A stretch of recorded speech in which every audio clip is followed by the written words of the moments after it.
అందరికీ నమస్తే అండి. చంద్రబాబు నాయుడు గారి రాజకీయాలు చాలా హుందాతనంగా ఉంటాయి. సాధారణంగా తన రాజకీయ ప్రత్యర్థులను టార్గెట్ చేసే క్రమంలో కూడా ఆయన నోరు జారరు. కొంచెం హుందాతనంగా జాగ్రత్తగా మాట్లాడతారు. అట్ ద సేమ్ టైం తన నాయకులతో కూడా, తన పార్టీలో నాయకులతో కూడా ఎక్కడో కూడా మీరు బరస్ట్ అవ్వద్దు, చాలా జాగ్రత్తగా మాట్లాడండి అనే చెప్తారు. సో కానీ ఏదైనా సబ్జెక్ట్ విషయంలో టార్గెట్ చేయాల్సి వచ్చినప్పుడు మాత్రం చాలా జాగ్రత్తగా చేస్తారు. మీరు అబ్జర్వ్ చేశారో లేదో, ఈ మధ్య ఒక నెల 2 నెలల నుంచి మాత్రం చంద్రబాబు గారి వాయిస్ చాలా అగ్రెసివ్‌గా అవుతోంది. ముఖ్యంగా వైసీపీని ఉద్దేశించి అసలు వైసీపీ అనే పార్టీ ఆయన వాడరు. గొడ్డల పార్టీ అనే వాడడం మొదలుపెట్టారు. వైసీపీ అని ఎప్పుడూ అనట్లేదు. ఈ 2 నెలల నుంచి గొడ్డల పార్టీ, గొడ్డల పార్టీ. ఈరోజు జగన్మోహన్ రెడ్డి గారి గురించి ఒక మాట వాడారు ఆయన. జగన్‌ది హిట్ అండ్ రన్ మనస్తత్వం అని ఒకటి చెప్పారు. దానికి కొన్ని ఎగ్జాంపుల్స్ కూడా చెప్పారు. అంటే చంద్రబాబు గారిలో ఇలా ప్రత్యర్థులను టార్గెట్ చేయడం చాలా అరుదనమాట. ఏదో రొటీన్‌గా ఆయన మాట్లాడుతుంటారు. బట్ ఈరోజు ఏమన్నారంటే hit and run, hit run escape అనేది గొడ్డల పార్టీ అధినేత నైజం. నేరపూరిత మనస్తత్వం ఉండేవారు సోషల్ మీడియాను వేదికగా చేసుకుంటున్నారని, ప్రభుత్వాన్ని నేతలను లక్ష్యంగా చేసుకుని విషప్రచారం చేస్తున్నారని మండిపడ్డారనమాట. సో ఇక్కడ సంఘటనలు చేయించి, ఇక్కడ గొడవలు పెట్టించి ఆయన బెంగుళూరులో దాక్కుంటున్నాడు.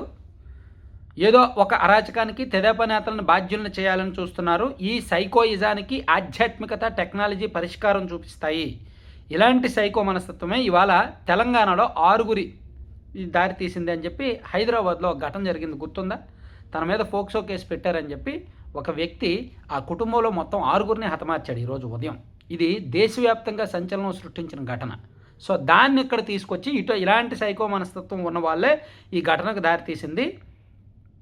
తనకు సహకరించలేదని సొంత కుటుంబ సభ్యులను కూడా చంపేశాడు. గొడ్డల పార్టీ అధినేతకు ఈ హంతకుడికి మనస్తత్వానికి దగ్గర పోలికలు ఉన్నాయి. చూసారా?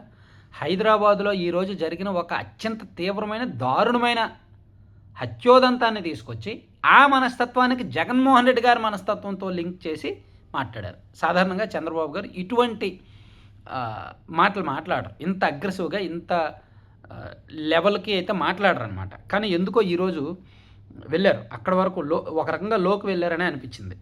సో ఇద్దరు మనస్తత్వాలు ఇంచుమించు ఒకటే. కన్న తల్లి, సొంత చెల్లి, బాబాయ్ వ్యవహారాలు చూసాం. జగన్ నమ్ముకుంది గొడ్డలి, సోషల్ మీడియా ద్వారా విష ప్రచారం మాత్రమే. ప్రజలకు సాంకేతికతతో పాటు ఆధ్యాత్మికత ఎంతో అవసరం. అప్పుడే ఏది నిజమో తెలుసుకొని మంచి చెడులు బేరీజు వేసుకోగలరు. గొడ్డలి పార్టీ అధినేత కుటుంబ చరిత్ర మొత్తం నేర స్వభావమే. తాత ముత్తాతల నుంచి ఇదే వైఖరి కొనసాగుతోంది. ఆ పార్టీ నేతల చరిత్ర కూడా అలాగే తయారవుతోంది. జగన్ ఎన్ని కుట్రలు పన్నినా భోగాపురం విమానాశ్రయం పూర్తయిపోయింది. అమరావతి, పోలవరం, వెలుగొండ పూర్తవుతున్నాయి. జగన్ రాష్ట్రానికి పరిశ్రమలు రాకుండా చేసేందుకు ప్రయత్నిస్తున్నారు. మావిగన్ పేరుతో పారిశ్రామికవేత్తలను గందరగోళానికి గురి చేయాలనుకుంటున్నారు. బ్రహ్మణి స్టీల్స్ దోపిడీ కథ ఇంతటితో ఆగలేదు. బ్రహ్మణి స్థలం సమస్యకే ప్రస్తుతానికి ఇన్నేళ్లు పట్టింది. ఆ స్థలం సమస్య పరిష్కరించడానికి ఇన్నేళ్లు పట్టింది. ఇంకా చాలా ఉన్నాయి. సో ఆ పరిశ్రమ వల్ల ఓబులాపురం మైనింగ్ బ్లాక్ అయింది. అలా జరగకుండా ఉంటే రాష్ట్రానికి భారీ పెట్టుబడులు వచ్చాయి. 4 సిమెంట్ ఫ్యాక్టరీలు, పరిశ్రమలు వచ్చాయి. పెండింగ్లో ఉన్న లేపాక్షి భూముల సమస్యకు కూడా త్వరలోనే పరిష్కారం చూపిస్తాం. లక్షల కోట్ల రాష్ట్ర సంపద దోపిడీ కోసం అభివృద్ధికి అడ్డుకట్ట వేశారని చెప్పి ఇవన్నీ చెప్తూ ఇక్కడ నా పాయింట్ ఏంటంటే, యాక్చువల్లీ చంద్రబాబు గారు హుందాతనం పోకుండా చాలా జాగ్రత్తగా మాట్లాడతారు. కానీ వైసీపీ మరీ విసిగిస్తున్నారు కాబట్టి, ఈ మధ్య ఈ సోషల్ మీడియా చెత్త కల్చర్ పెరిగిపోతుంది కాబట్టి, ప్రశ్న రావణ్ అండ్ అంతకుముందు ఈ మావిగన్ విషయంలో వైసీపీ వాళ్ళు సోషల్ మీడియాలో గొడవ చేయడం ఇవన్నీ ఎక్కువైపోయినాయి. అంతెందుకు మీరు అబ్జర్వ్ చేశారా? మావిగన్ మీద వైసీపీ ప్రమోషన్ క్యాంపెయిన్ కూడా స్టార్ట్ చేసింది. సుమన్ టీవీ వాళ్ళు మైక్ పట్టుకొని ఎక్కడికక్కడ మావిగన్కి సపోర్ట్గా మాట్లాడిస్తున్నారు. జనాలు చూసారా? ఇదంతా కూడా పెయిడ్ ప్రమోషను. ఇదంతా కూడా పెయిడ్ బ్యాచ్ చేత వాళ్ళు చెప్పిస్తున్న ప్రమోషను. మావిగన్కి సపోర్ట్ చేయడం ఏంటి? బుర్ర బుద్ధి ఉండక్కర్లా అలా మాట్లాడుతున్నవాడికి. వైసీపీ కార్యకర్తలతోనే అలా మాట్లాడించి సుమన్ టీవీలో ప్రమోట్ చేస్తున్నారు. సుమన్ టీవీ అంటే ఏముంది, ఎవరు డబ్బులు ఇచ్చి ఇంటర్వ్యూ చేయమన్నా చేసేస్తారు. అది కంప్లీట్ ప్యాకేజీ టీవీ అది సుమన్ టీవీ. మీకు అయినా సరే సుమన్ టీవీలో ఇంటర్వ్యూ కావాలంటే అక్కడ కాంటాక్ట్ ఫర్ ఇంటర్వ్యూస్ అనే నెంబర్ ఉంటుంది కదా, ఆ నెంబర్కి ఫోన్ చేసి మీకు డబ్బులు ఇస్తాం మాకు ఇంటర్వ్యూ చేయాలంటే చేసేస్తారు.